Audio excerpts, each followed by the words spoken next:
हरे कृष्णा से भक्तों का स्वागत है आज की भगवत गीता क्लास में। तो हम पहले मंगलाचरण करते हैं।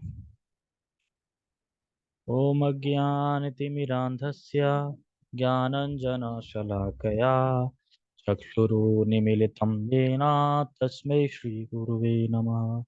श्रीचैतन्यमनोभीष्टं स्थापितं येन भूतले स्वयं रूपः कदा मह्यं ददाति स्वपदान्तिकम्। वन्देऽहं श्रीगुरो श्रीयुतापदकमलं श्रीगुरून् वैष्णवांश श्रीरूपं साग्रजातं सहगणरघुनाथान्वितं तं सजीवं साधुवेतं सावधूतं परिजनसहितं कृष्णचैतन्यदेवं श्रीराधा कृष्णपादान् सहगणललिता श्रीविशाखान्विशां च। हे कृष्ण करुणा सिंधु दीनबंधो जगतपते गोपेश गोपिका कांता राधा कांता नमस्तुते। तप्त कांचन गौरांगी राधे वृंदावनेश्वरी वृषभानुसुते देवी प्रणमामि हरिप्रिये। वाञ्छाकल्पतरुभ्यश्च कृपा सिन्धुभ्य एव च पतितानां पावनेभ्यो वैष्णवेभ्यो नमो नमः। जय श्री कृष्णा चैतन्य प्रभु नित्यानंद श्री अद्वैत गदाधर श्रीवासादि गौर भक्त वृंद। हरे कृष्णा कृष्णा कृष्णा हरे हरे हरे राम राम राम हरे हरे। रामाय रामभद्राय रामचंद्राय वेदसे रघुनाथाय नाथाय सीताय पते नमः। नमः ओम विष्णुपादाय कृष्णपृष्ठाय भूतले श्रीमते भक्तिवेदांता स्वामिनि इति नामिने। नमस्ते सारस्वते देवे गौरवाणी प्रचारिणे निर्विशेषा शून्यवादी पश्चात देशतारिणे। हरे कृष्णा। तो सभी का स्वागत है।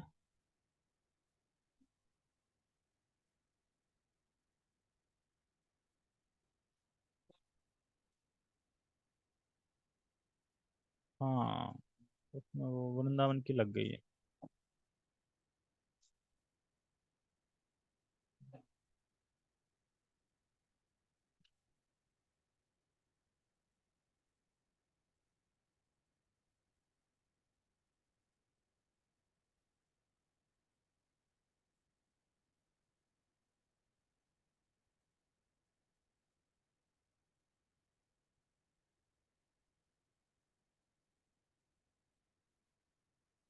ठीक है। तो दिखाई दे रहा है सही? अच्छा। मैं एक चीज देख रहा था, वो मुझे मिल नहीं रही है। हम्म,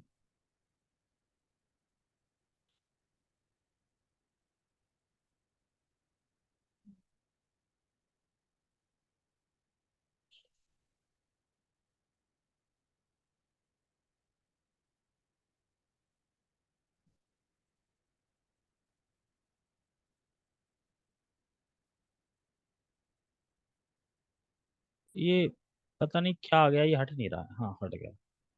ठीक है। अब भाई मच्छर लग रहा है, गर्मी लग रही है। हरे कृष्णा। तो हम भगवत गीता यथारूप से अध्याय 18.60 को सुन रहे हैं, जिसमें वर्णन क्या चल रहा था कि अगर मेरी बात को नहीं सुनोगे, अपने हिसाब से चलोगे, तो क्या नुकसान होंगे। तो ये थीम चल रही है इसमें कि अगर हम भगवान के चित्त में अपना चित्त लगा लेते हैं, तो सारी कठिनाइयों से भगवान पार हमें करा देते हैं। लेकिन अगर हम लेकिन अगर हम ऐसा नहीं करेंगे, भगवान में अपना चित्त नहीं लगाएंगे, अपने अहंकार वश अपने हिसाब से चलेंगे,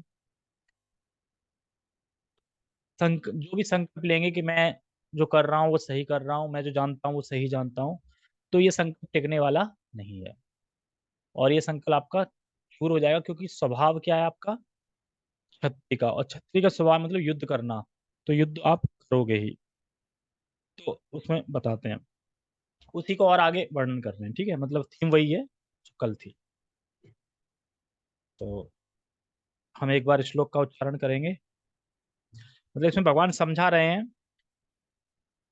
कि कैसे हो जाएंगे ये, कैसे अर्जुन प्रकृति के, प्रकृति नियोजित कर देगी अर्जुन को, क्योंकि प्रकृति के 3 गुण है वो हमें चलाते हैं। तो अगर हम भगवान के लिए सेवा नहीं कर रहे हैं, भगवान के लिए कोई कार्य नहीं कर रहे हैं, तो किस प्रकार से हम, प्रकृति हमें नियोजित करती है, प्रकृति हमें चला रही है। तो हम इस श्लोक का उच्चारण करेंगे। स्वभावजेने कौन्तेय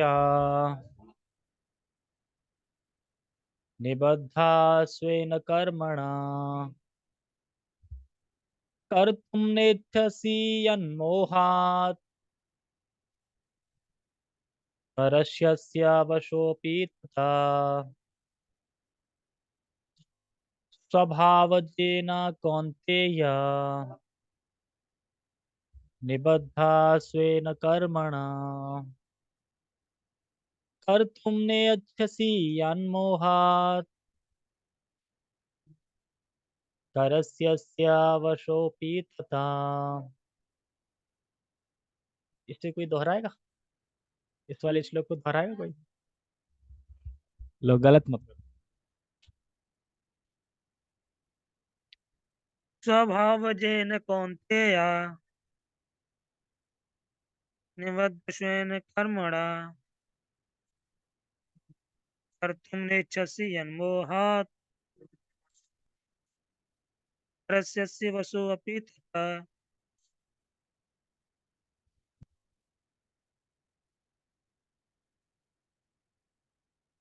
स्वभावजेन कौन्तेय स्वभावजेन कौन्तेय निबद्धस्वेन कर्मणा निबद्धस्वेन कर्मणा कर्तु कर्तुं नेच्छसि यस् यन्मोहा कर्तुं नेच्छसि यन्मोहात् परस्यस्य करस्यासक्तुपि तथा। स्वभावजेन कौन्तेय निबद्धा स्वेन कर्मणा कर्तुं नेच्छसि यन्मोहात् करिष्यस्य वशोऽपि तथा। जी, बहुत बढ़िया, सीख गए सब लोग, संस्कृत स्कॉलर बन गए सारे। स्वभाव जेन कौन्तेय, हे कुंती पुत्र, तुम्हारे स्वभाव से उत्पन्न जो कर्म है, स्वभाव जेन कौन्तेय, हे कुंती पुत्र, तुम्हारे स्वभाव से जो उत्पन्न कर्म है, निबद्धा स्वेन कर्मणा, तुम उससे बंध करके कार्य करोगे। अगर मेरी सेवा नहीं करोगे, मुझे ठुकरा दोगे, तो फिर कैसे करोगे? जो आपका स्वभाव है और स्वभाव से उत्पन्न जो कर्म है, उससे बंधकर आप कार्य करोगे। कहने का तात्पर्य यह है कि अगर मैं कह रहा हूं युद्ध करो और आप युद्ध नहीं कर रहे हो अर्जुन, तो क्या होगा? आप जंगल जाओगे, लेकिन कर्म क्या है आपका? क्षत्रिय का। स्वभाव क्या है? क्षत्रिय का, क्योंकि स्वभाव लेके जन्मे हो। तो वो कर्म आपको बांध देगा, मतलब बांधेगा मतलब कि बांध के आपको वही कर्म कराएगा, क्षत्रिय वाला। तो बंध कर कार्य करना ही पड़ेगा। जैसे कि देखो, जन्म जन्मांतर जो व्यक्ति कार्य करता आया है, जन्म जन्मांतर, हमें कैसे पता चलेगा हम क्या कार्य करते आए हैं? तो अभी से पता चल रहा है कि हम इस जन्म में ये कर रहे हैं, तो पिछले जन्म में ये करके आए होंगे, तभी तो हमारा ये स्वभाव है करने का, है ना। अगर कोई नाई है जो बाल काटता है, तो यानी पिछले जन्म में भी बाल काट रहा होगा वो, तभी तो बाल काट रहा है, स्वभाव है। अपने आप अचानक तो स्वभाव नहीं पैदा हो जाए। हम्म?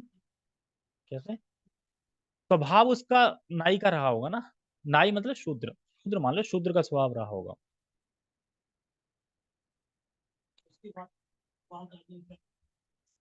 तो स्टार्ट कैसे हो जाएगा? जब तक स्वभाव नहीं होगा, पीछे कर्म नहीं होंगे, संस्कार नहीं होंगे, तो कैसे स्टार्ट हो जाएगा? संस्कार शुरू से ही चले आ रहे हैं ना, उसके मतलब बनते चले आ रहे हैं, बनते चले आ रहे हैं, बीच में कुछ आया ही नहीं ऐसा कि संस्कार कुछ बदलें। अब जो हम भक्ति करते हैं, तो हमारे संस्कार चेंज हो रहे हैं ना। अब भक्ति संस्कार आ रहे हैं। अब हम नेक्स्ट जन्म लेंगे तो हम क्या करेंगे, भक्ति करेंगे, क्योंकि पिछले के संस्कार दबते जा रहे हैं, दबते जा रहे हैं, दबते जा रहे हैं, खत्म होते जा रहे हैं। अब जो संस्कार है वो डेवलप होते जा रहे हैं, बनते जा रहे हैं संस्कार। यानी संस्कार मिटाए नहीं जा सकते, संस्कार को दबा दो और धीरे धीरे वो संस्कार मर जाते हैं, खत्म हो जाते हैं, फिर इच्छा नहीं करती, क्योंकि फिर नए संस्कार आ जाते हैं। जैसे कि एक बोतल है, उसमें खराब पानी है, अब नीचे से उसमें छेद कर दो, ऊपर से पानी डालो तो नीचे का पानी धीरे धीरे खत्म हो जाएगा, फिर साफ पानी आ जाएगा, फिर उसको बंद कर लो, ठीक है। तो उसी प्रकार से हमारा जो स्वभाव है, जो भी स्वभाव होता है कर्म, तो वही यहाँ पे बता रहे हैं कि देखो, जन्म जन्मांतर जो व्यक्ति कार्य करता आया है उसी के अनुसार उसका स्वभाव या चित्त बनता है। स्वभाव मतलब चित्त। जैसे कोई क्रोधीला होता है ना, कोई बड़ा चंचल होता है, कोई हंसमुख होता है ना, कोई बड़ा गंभीर होता है। तो सबका चित्त अलग अलग है, सबका स्वभाव अलग अलग है। उसी प्रकार से है क्रोधीला, कोई लोभी होता है, क्षत्रिय स्वभाव, वैश्य स्वभाव, ब्राह्मण स्वभाव। किसी स्वभाव होता है ना, ब्राह्मण होता है बिल्कुल स्वभाव, भले ही वो ब्राह्मण कुल में ना पैदा हुआ हो, लेकिन स्वभाव उसका ब्राह्मण ही होगा, क्योंकि स्वभाव उसका ब्राह्मण है। इस प्रकार से। और क्या कह रहे हैं नीचे की लाइन में, कर्तुम नेयच्छसि यन्मोहात् करस्यसि वशो अपि ततः। फिर वह जो कर्म का जो स्वभाव संस्कार है वह आपको प्रेरित करेगा। अभी आप भले युद्ध से लौट जाओ, भाग जाओ, लेकिन आपके जो संस्कार है वो आपको प्रेरित करेगा फिर से वही कर्म करने के लिए, प्रेरित करेगा। जैसे मान लो ब्राह्मण का अपमान हो गया, तो क्या होगा, सहन करेगा वो, क्यों, क्योंकि तृणादपि सुनिचन होता है ब्राह्मण, ठीक है। लेकिन अगर कोई क्षत्रिय को अपमान कर दे तो सहन करेगा, वो तुरंत तलवार निकाल लेंगे, ठीक है। तो ये स्वभाव में अंतर होता है। ठंड लग रही, नहीं ठंड लग रही है तो कुछ ले लो, या एक पॉइंट कम कर दो, मच्छर बहुत काट रहे हैं। लाओ दो। बहुत तो सर्दी लग रही।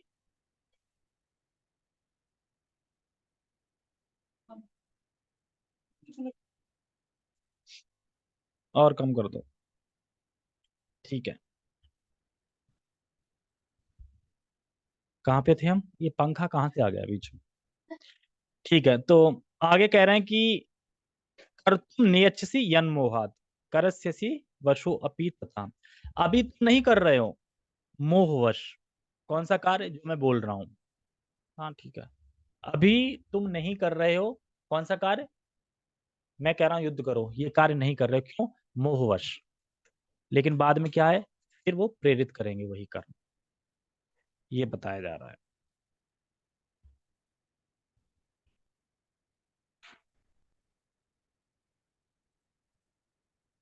ठीक है।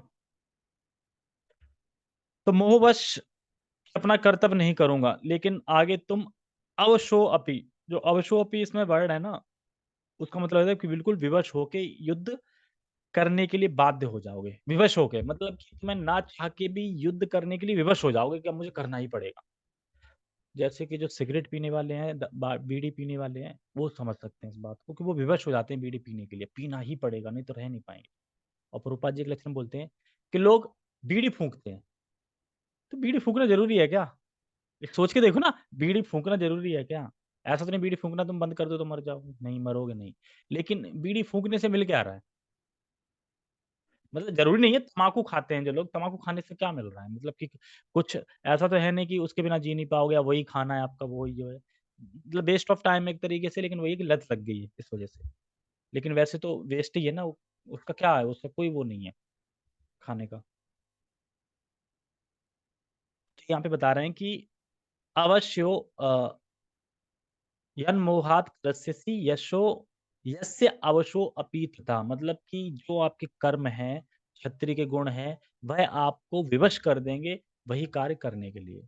अगर आप मोहवश ये त्याग दोगे कि मैं युद्ध नहीं करूंगा, क्योंकि बात शुरू कहाँ से हुई थी, धर्म क्षेत्र कुरुक्षेत्र से स्टार्ट हुई थी ना बात। पूरा श्लोक किसको याद है, और किसको याद है, ये पहला श्लोक याद नहीं है, सुनाना ऐसे ही दूर से सुना। अच्छा आया था, पहला श्लोक याद है गीता का, पहला युत्सुआ। हाँ, मेरे तथा पांडव के पुत्रों ने क्या किया, धर्म क्षेत्र कुरुक्षेत्र, जो कुरुक्षेत्र धर्म का क्षेत्र है। हाँ, धर्म क्षेत्र कुरुक्षेत्र, जो कुरुक्षेत्र है यानी जो धर्म का भी क्षेत्र है, मतलब धर्म क्षेत्र बोल रहे हैं क्षेत्र, धर्म क्षेत्र कुरुक्षेत्र समवेता युत्स्वा। समवेत मतलब सब लोग जो इकट्ठे हुए हैं, युत्स्वा युद्ध के लिए। तो माम कहा पांडवास, पांडवाश्चैव मतलब माम का मतलब मेरे, पांडवाश्चैव मतलब पांडवों के पुत्रों ने, किम कृत्वा संजय क्या किया, मतलब उल्टा सवाल पूछ रहा है। युद्ध में पहुंच गए तो युद्ध में पहुंच के नहीं, अब संजय बोलेंगे संजय वाचा। वो कह रहे हैं कि धर्म क्षेत्र कुरुक्षेत्र, उसमें क्या किया, मतलब आपके पुत्रों ने और पांडव के पुत्रों ने क्या किया, बैठ के दोनों ने पिकनिक मनाई वहां पे जाके, है ना। इधर ये भी कह रहा है धर्म क्षेत्र कुरुक्षेत्र, युद्ध का क्षेत्र है, तो क्या करेंगे, इकट्ठे होकर युद्ध करेंगे ना। लेकिन क्यों पूछा ये सवाल, ऐसा तो नहीं वो धर्म क्षेत्र है और वहां जाके हो सकता है चित्त बदल जाए मेरे पुत्रों का और कहें यार क्या लड़ने आए थे हम, हाँ गले मिलो, युद्ध समाप्त, गले मिलो, ले लो जो तुम्हारा राज था, हाँ, आधा आधा बांट लेते हैं, ऐसा ना हो जाए कहीं। मतलब दुर्योधन को राज करना था, लेकिन धृतराष्ट्र क्या सोच रहा था मन में कि दुर्योधन, दुर्योधन चैंसी तो रहे, ये तो सब चाहते हैं कि खुश रहे मेरे। अब मान लो वहां जाके अगर ये इफेक्ट पड़ जाए धर्म क्षेत्र का कि सब लोग गले मिल जाए, खुशी खुशी रहने का आदत कर ले, तो भी धृतराष्ट्र को दिक्कत थी, बता। हाँ मतलब राजा नहीं बन पाएगा, खुश रहना जरूरी है ना, लेकिन वो चाहता नहीं कि राजा बने। तो मैन जड़ कौन था फिर, धृतराष्ट्र। वो पूछ के आंसर उसने अलग कर दिया, मामा का पांडवाश्चैव, मेरे तथा पांडव के पुत्रों ने क्या किया। संजय पूछेगा क्या करेंगे वहां पे, है ना।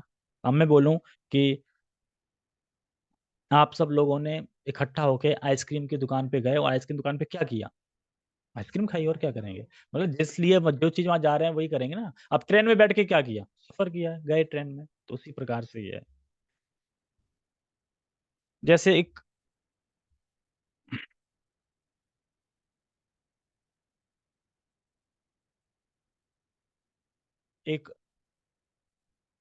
भक्त थे और उनके पिताजी थे, तो बहुत लोभी थे, बहुत ज्यादा लोभी। और उसके पुत्र ने सोचा कि कैसे इनको वैराग्य जगाया जाए इनके ऊपर ना। तो बहुत से तीर्थों में लेके गया, को घुमाया फिराया तीर्थों में, कीर्तन मतलब कि भ्रमण कराया, ठीक है, और स्थलियों का दर्शन कराया। लेकिन उनका वैराग कम, वहां जाके भी कि कैसे मैं बिजनेस कर लूं, लोभी थे ना, कैसे प्रॉफिट हो जाए, कैसे मैं, उनका कपड़ों का वो था बिजनेस। तो हार थक के आके उसने सोचा ऐसा करते हैं शमशान ले चलते हैं, किसी की मृत्यु हो गई थी, वहां शायद आ जाए वैराग्य। तो शमशान घाट ले गए और वहां पे आकाशी, तो वहां पे क्या हुआ, वहां पे चिता जल रही थी तो रोने लगे वो। अब रोने लगा तो पुत्र खुश हो गया, वाह वैराग जग गया आखिर आके। लेकिन पता चला क्यों रो रहे थे वो। हाँ, कह रहे थे कि मैंने कपड़े का बिजनेस किया, धंधा किया, अगर मुझे पता होता कि लकड़ी, अगर मैंने लकड़ी का धंधा किया होता तो कितना कमा लेता मैं। यहाँ पे तो लकड़ी लकड़ी लकड़ी बेच रही है। तो वहां जाके भी बिजनेस माइंड, है ना, बिजनेस माइंड ही रहता है। तो मैं क्यों बता रहा था स्वभाव के ऊपर, कि स्वभाव ही था ना लोभी का, तो वो चेंज नहीं हो रहा था जिस तरीके से।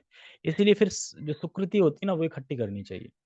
सुकृति जो इकट्ठी होती है ना, जैसे भक्ति उन्मुखी सुकृति होती है, मुक्ति उन्मुखी सुकृति होती है, भोगी भोग उन्मुखी उन्मुख सुकृति होती है, तीन प्रकार की होती है। कि एक तो मुक्ति आते हैं ना, मुक्ति मुक्ति मुक्ति के लिए मतलब उस पे आगे बढ़ता है इंसान।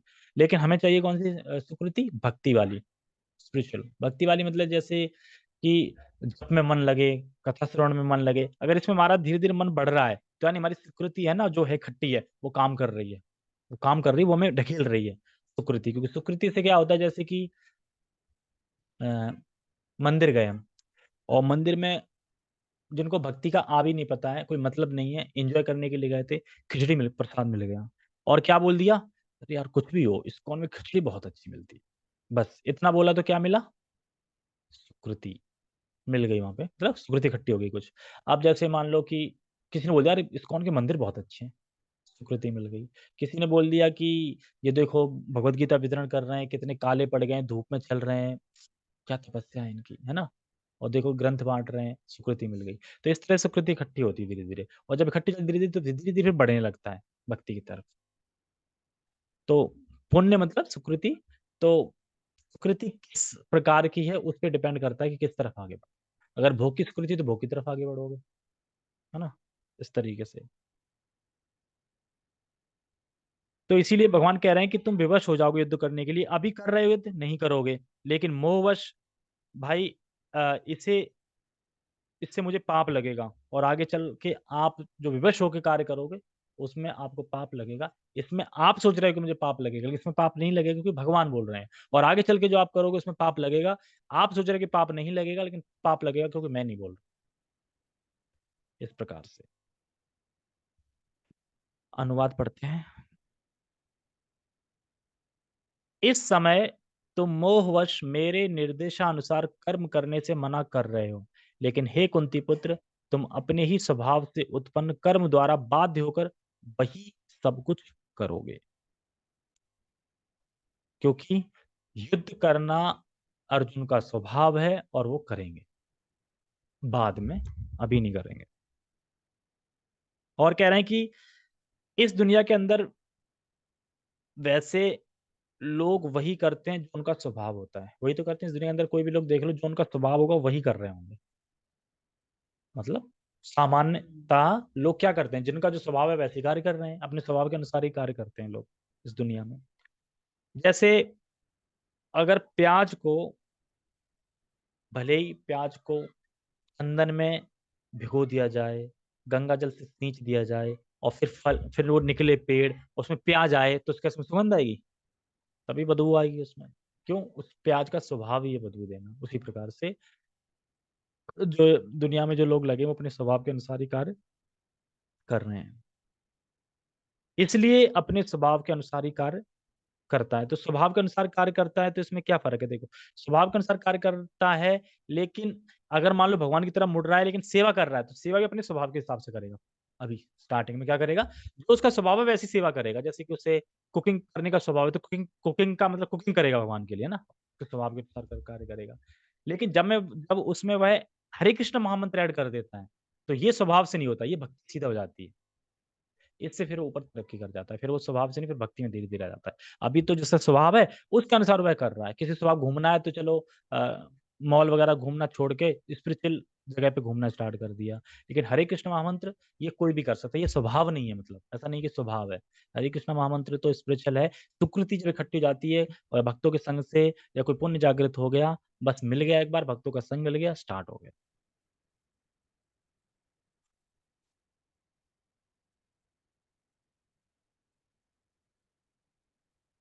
जैसे भगवान भगवद गीता में नहीं कहते हैं कि तुम अपना कर्तव्य करो, अपने स्वभाव के अनुसार कर्तव्य कर्म करो। कर्म करो मतलब जो आपकी ड्यूटीज हैं वो पूरी करो। तो उसी प्रकार से वो ड्यूटीज करता है अपनी पूरी, फिर आगे चल के करते करते करते फिर धीरे धीरे आगे बढ़ता है। तात्पर्य पढ़े।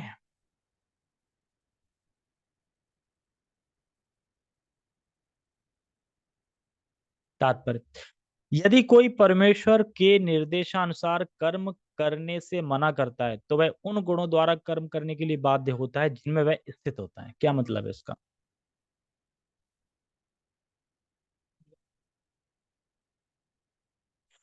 हाँ, क्योंकि हर कोई प्रकृति के तीन गुणों से बंधा हुआ है और उसी के अनुसार कार्य कर रहा है जो जिस गुण में है।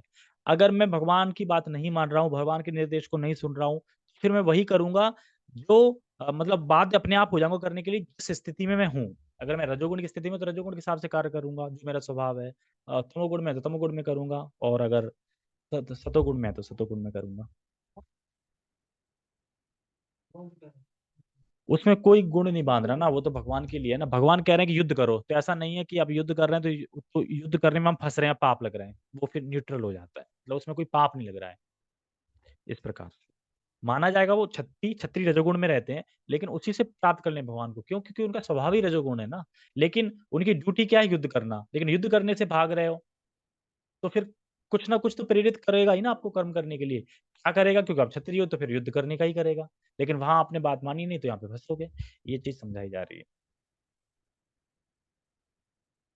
जैसे जो आपका स्वभाव है, जैसे जो भौतिक प्रकृति क्या है, रजोगुण, तमोगुण, सतोगुण से उत्पन्न होता है। भौतिक प्रकृति उत्पन्न होता है और उसके द्वारा व्यक्ति फिर विवश हो जाता है करने के लिए। यानी जो जो भौतिक जगत है, भौतिक प्रकृति है, प्रकृति मतलब सतोगुण, रजोगुण, तमोगुण से उत्पन्न होके जो व्यक्ति वो विवश होकर कार्य करता है। कोई रजोगुण से विवश होके फिर कार्य रजोगुण वाले करता है, कोई तमोगुण वाले करता है, कोई सतोगुण वाले काम करता है। हम कभी-कभी ऐसा व्यक्ति देखते हैं जो हम कभी सोचें ये ऐसा क्यों कर रहा है? अजीब टाइप का कोई व्यक्ति देखा हो ये ऐसा क्यों कर रहा है? क्योंकि वह उस भौतिक प्रकृति के स्वभाव के अनुसार वो कर रहा है वैसा। हम अपने आप को देखो मैं ऐसा क्यों कर रहा हूँ? जब मैं अपने आप को नहीं बदल सकता तो फिर उसको कैसे बदल सकता हूँ? हाँ, मैंने नहीं देख पाया पर बता कैसे कूद गए? लोग कैसे कूद जाते हैं? उन्हें डर नहीं लगा मरने से? हैं? ये देखने वाले के पसीना निकल जाएगा बता।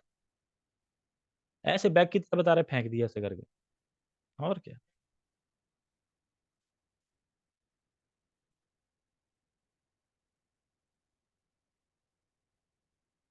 कोई नहीं था, कौन देख रहा है? चलो वो बाद में डिस्कस करना। कहने का मतलब ये है कि अगर हम किसी ऐसे व्यक्ति को देख रहे हैं, हम सोचते हैं ऐसा क्यों कर रहा है? क्योंकि वह स्वभाव के कारण कर रहा है। हम अपने आप को देखें कि मैं क्या कर रहा हूँ? मैं भी स्वभाव कर रहा हूँ। तो स्वभाव को एकदम बदला नहीं जा सकता। मैं अपने स्वभाव को बदल सकता हूँ? तुरंत नहीं। तो तुरंत उसके कैसे बदल सकता हूँ स्वभाव को? तो इसलिए हमें सबको प्रिय नज़र से देखना चाहिए क्योंकि वो अपने स्वभाव के अनुसार कार्य कर रहा है ना? जो भी कार्य कर रहा है स्वभाव के अनुसार और एकदम तो स्वभाव नहीं बदल सकता। सुकृति इकट्ठी होंगी, भक्ति उन्मुखी होगी, धीरे-धीरे होगा। तो दूसरे का क्या तुरंत चेंज होएगा? नहीं। तो इसीलिए लोगों को सहिष्णु होना चाहिए। सहिष्णु क्यों होना चाहिए? हम उसका देख रहे हैं कि यार ये क्या कर रहा है? अगर हम सहिष्णु होंगे तो उस पे गुस्सा आ जाएगा हमें, है ना? उल्टा-सीधा सोचने लगेंगे। लेकिन हम सहिष्णु होंगे तो हम समझ पाएँगे कि वो अपने स्वभाव के अनुसार कार्य कर रहा है, वो तुरंत चेंज नहीं हो सकता। इस प्रकार से। और यहाँ पे कह रहे हैं बाध्य होता है जिनमें वह स्थित होता है, यही बोल रहे हैं ना? तो स्थित मतलब कोई कहे कि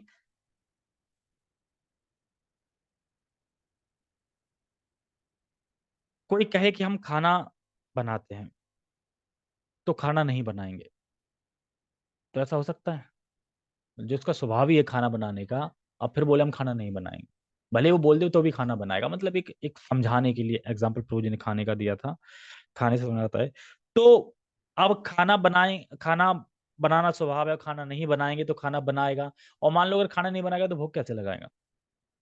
खाना बनाने का स्वभाव है, मैं खाना नहीं बनाऊँगा। अगर मैं खाना नहीं बनाऊँगा तो भूख कैसे लगाऊँगा? कुकिंग करके ही तो भूख लगाऊँगा ना, कुकिंग नहीं करूँगा तो भूख कैसे लगाऊँगा? तो फिर खुद को भोग लगाएगा। है ना? बाहर से खाएगा, खुद को बोलेगा। तो हर व्यक्ति को कुछ ना कुछ देखो हर व्यक्ति को कुछ ना कुछ कर्म करने की इच्छा रहती है। मतलब कुछ ना कुछ करना है। ऐसा तो नहीं कि वो सोता रहे हमेशा। ऐसा ना कि आज छुट्टी है चलो यार कुछ करते हैं, इधर से इधर उठा के सेट कर दिया, इधर-इधर कर दिया। कुछ ना कुछ कर्म करने की इच्छा होती प्रेरित रहता ही इंसान, कुछ ना कुछ कर्म करने। ऐसा नहीं है कि कर्म करना शून्य हो जाए, कभी नहीं हो सकता। कुछ ना कुछ करना चाहते हैं। तो हमारे हृदय में कर्म करने की इच्छा होती है। तो वही इच्छा भगवान की सेवा में लगानी है। इसको मैं पढ़ देता हूँ पूरा। प्रत्येक व्यक्ति प्रकृति के गुणों के विशेष संयोग के वशीभूत है और तदनुसार कर्म करता है। ये तो बता ही दिया ना कि प्रकृति 3 गुण है, उससे वशीभूत है, उससे बंधा हुआ है, अब उसी प्रकृति गुणों के अनुसार कार्य करता है। कोई गुस्सा है, गुस्सैला है, कोई शांत है, कोई चंचल है, कोई हँसमुख है, कोई कैसा है। किंतु जो स्वेच्छा से परमेश्वर के निर्देशानुसार कार्यरत रहता है, वही गौरा गौरवान्वित होता है। गौरवान्वित का मतलब क्या है? बड़ा कठिन हिंदी है ये।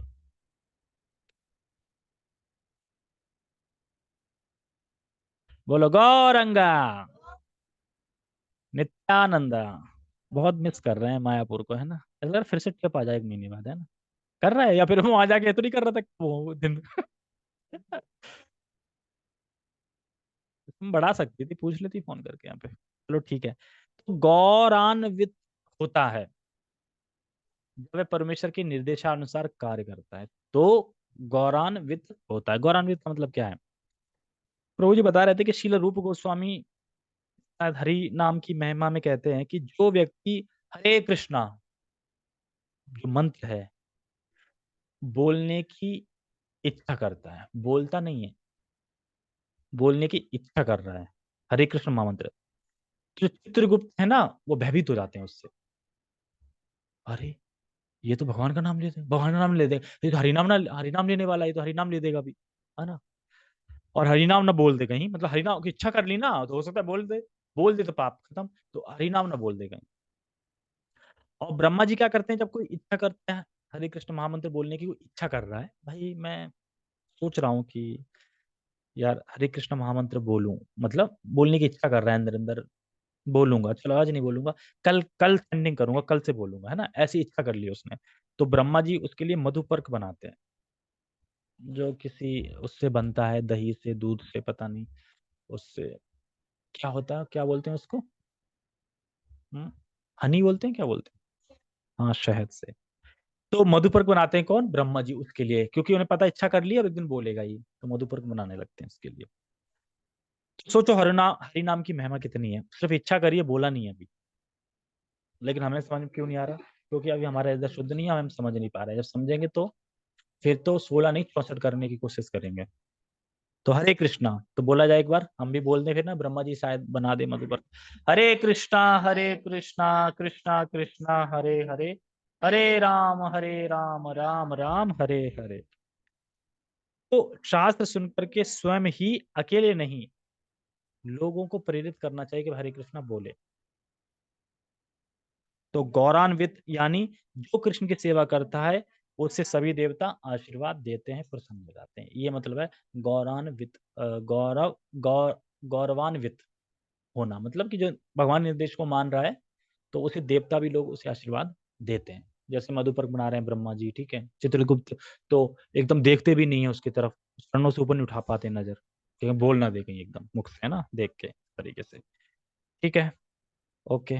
जगत गुरु श्रील प्रभुपाद की जय, श्रीमद् भगवद गीता की जय, निताय निताय गौर प्रमानंदे। हरे कृष्णा।